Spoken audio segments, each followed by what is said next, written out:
ನಾರಾಯಣಂ ಸುರಗುರುಂ ಜಗದೇಕನಾಥಂ ಭಕ್ತಪ್ರಿಯಂ ಸಕಲಲೋಕನಮಸ್ಕೃತಂ ಚ ತ್ರೈಗುಣ್ಯವರ್ಜಿತಮಜಂ ವಿಭುಮಾದ್ಯಮೀಶಂ ವಂದೇ ಭವಗ್ನಮರಾಸುರಸಿದ್ಧವಂದ್ಯಂ ವ್ಯಾಸಂ ವಸಿಷ್ಠನಪ್ತಾರಂ ಶಕ್ತೇಃ ಪೌತ್ರಂ ಅಕಲ್ಮಷಂ ಪರಾಶರಾತ್ಮಜಂ ವಂದೇ ಶುಕತಾತಂ ತಪೋನಿಧಿಂ.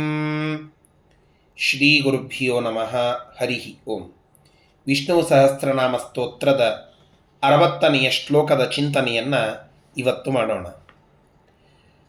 ಭಗವಾನ್ ಭಗಹಾನಂದೀ ವನಮಾಲೀ ಹಲಾಯುಧಃ ಆದಿತ್ಯೋ ಜ್ಯೋತಿರಾದಿತ್ಯಃ ಸಹಿಷ್ಣುರ್ಗತಿ ಸಪ್ತಮಃ. ಈ ಶ್ಲೋಕ ಪರಮಾತ್ಮನನ್ನು ಭಗವಾನ್ ಅಂತ ಸ್ತೋತ್ರ ಮಾಡುತ್ತದೆ. ನಾವು ಅನೇಕ ಕಡೆಗೆ ಭಗವಾನ್ ವೇದವ್ಯಾಸರು, ಭಗವಾನ್ ರಾಮನು, ಭಗವಾನ್ ಕೃಷ್ಣನು ಎಂಬುದಾಗಿ ಪರಮಾತ್ಮನನ್ನು ಭಗವಾನ್ ಅಂತ ಸಂಬೋಧನೆ ಮಾಡುತ್ತೇವೆ. ಭಗವಂತ ಅಂತ ಕೂಗಿ ಸಂಬೋಧನೆ ಮಾಡುವಂತಹದ್ದುಂಟು. ವಾಸ್ತವಿಕವಾಗಿ ಭಗವಾನ್ ಅನ್ನುವ ಶಬ್ದ ಇದರ ಅರ್ಥ ಏನು ಅಂತ. ಭಗ ಅಂದರೆ ಐಶ್ವರ್ಯ ಅಂತ.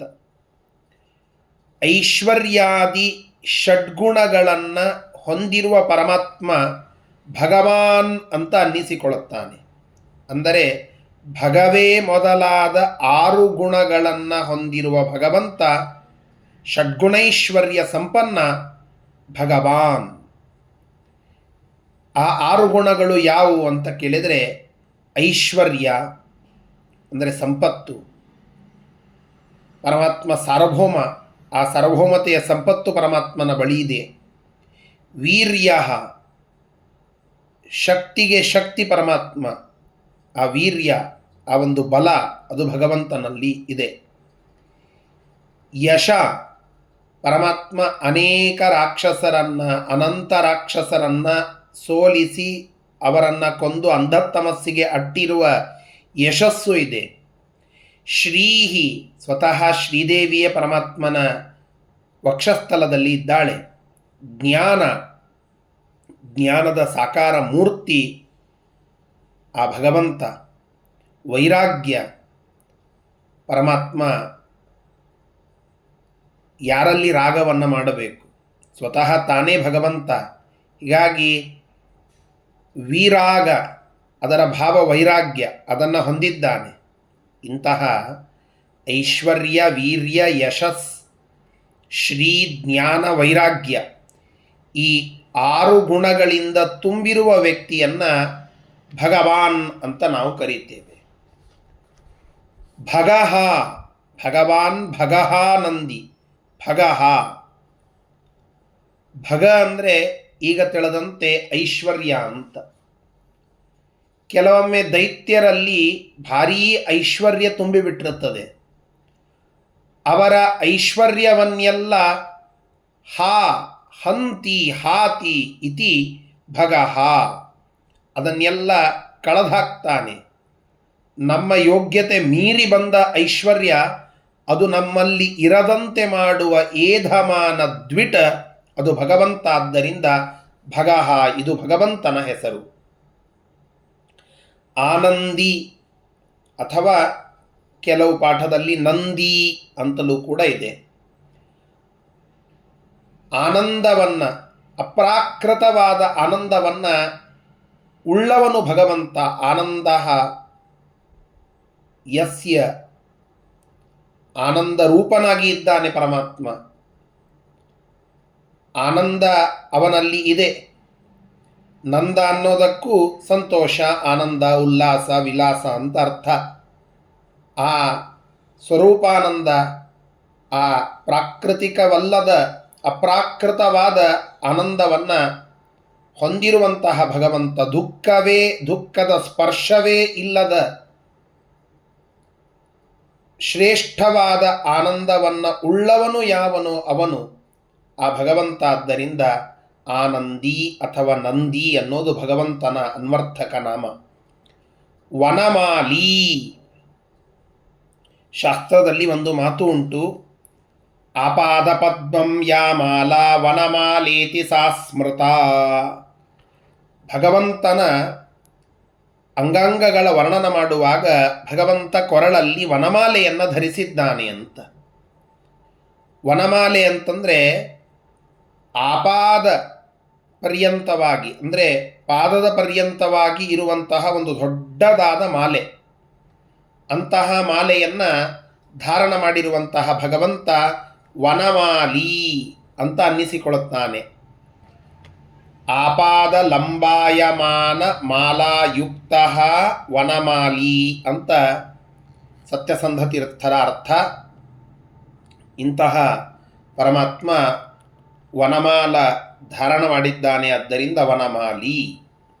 ಹಲಾಯುಧ, ಹಲ ಅಂದರೆ ನೇಗಿಲು ಅಂತ ಅರ್ಥ. ನೇಗಿಲನ್ನು ತನ್ನ ಆಯುಧವಾಗಿ ಮಾಡಿಕೊಂಡಂತಹ ಭಗವದ್ರೂಪ ಅದು ಹಲಾಯುಧ. ನಿಜವಾಗಿ ದ್ವಾಪರದಲ್ಲಿ ನಾವು ನೋಡಿದಾಗ ಹಲವನ್ನು, ನೇಗಿಲನ್ನು ತನ್ನ ಕೈಯಲ್ಲಿ ಹಿಡಿದುಕೊಂಡಿರುವವನು ಬಲರಾಮ. ಬಲರಾಮ ಶೇಷದೇವರ ಅವತಾರ. ಮತ್ಯಾಕೆ ಇಲ್ಲಿ ಹಲಾಯುಧ ಅನ್ನೋದು ಭಗವಂತನಿಗೆ ಹಿಡಿರುವಂತಹದ್ದು ಅಂತ ಕೇಳಿದರೆ, ಹಲ ಆ ನೇಗಿಲನ್ನು ಹಿಡಿದುಕೊಂಡಿರುವ ಬಲರಾಮನ ಅಂತರ್ಯಾಮಿಯಾಗಿ ಶುಕ್ಲಕೇಶ ರೂಪದಿಂದ ಭಗವಂತ ಇದ್ದಾನೆ. ಹಲಂ ಆಯುಧಂ ಯಸ್ಯ ಶುಕ್ಲಕೇಶಸ್ಯ ಸಹ ಹಲಾಯುಧ.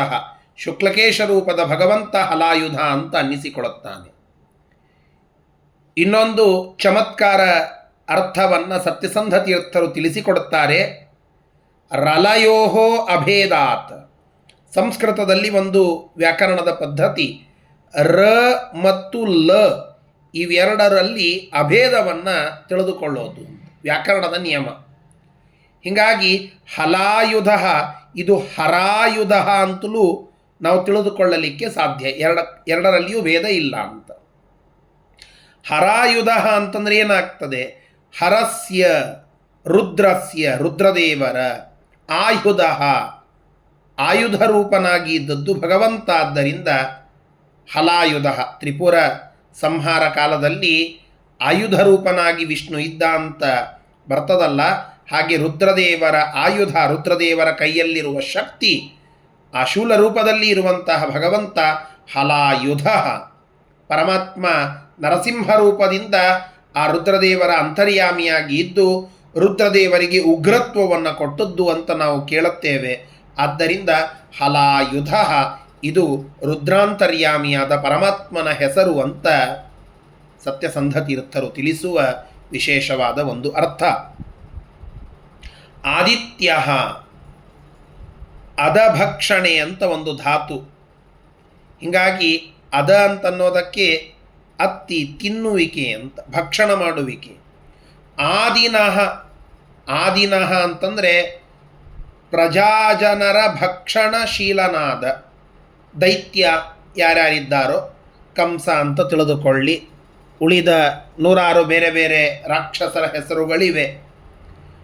ಪ್ರಜಾಭಕ್ಷಣಶೀಲರಾದಂತಹ ಏನು ಕೆಟ್ಟರಾದ ದೈತ್ಯರಿದ್ದಾರೋ ತಾಂತ್ಯಃ ತ್ಯಜತಿ, ಅವರನ್ನೆಲ್ಲ ನಾಶ ಮಾಡುತ್ತಾನೆ ಭಗವಂತ. ಆದ್ದರಿಂದ ಆದಿತ್ಯ ಇದು ಭಗವಂತನ ವಿಶೇಷವಾದ ನಾಮ. ಜ್ಯೋತಿರಾದಿತ್ಯ, ಜ್ಯೋತಿಷಾಂ ಆದಿಹಿ ಜ್ಯೋತಿರಾದಿಹಿ. ಪರಮಾತ್ಮ ಜ್ಯೋತಿರಾದಿತ್ಯ ಅಂತ ಅಂದರೆ ಏನರ್ಥ? ಜ್ಯೋತಿರಾದಿಹಿ ಅಂದರೆ ಸೂರ್ಯ ಅಂತ. ಜ್ಯೋತಿರ್ಮಂಡಲದಲ್ಲಿ ಜಾಜ್ವಲ್ಯಮಾನನಾದಂತಹ ಸೂರ್ಯ ಜ್ಯೋತಿರಾದಿಹಿ ಅಂತ ಅನ್ನಿಸಿಕೊಳ್ಳುತ್ತಾನೆ. ಆ ಜ್ಯೋತಿಷಾಂ ಆದಿಹಿ, ಅವುಗಳಿಗೆ ಆದಿಯಾದಂತಹ ಸೂರ್ಯ ಜ್ಯೋತಿರಾದಿಹಿ.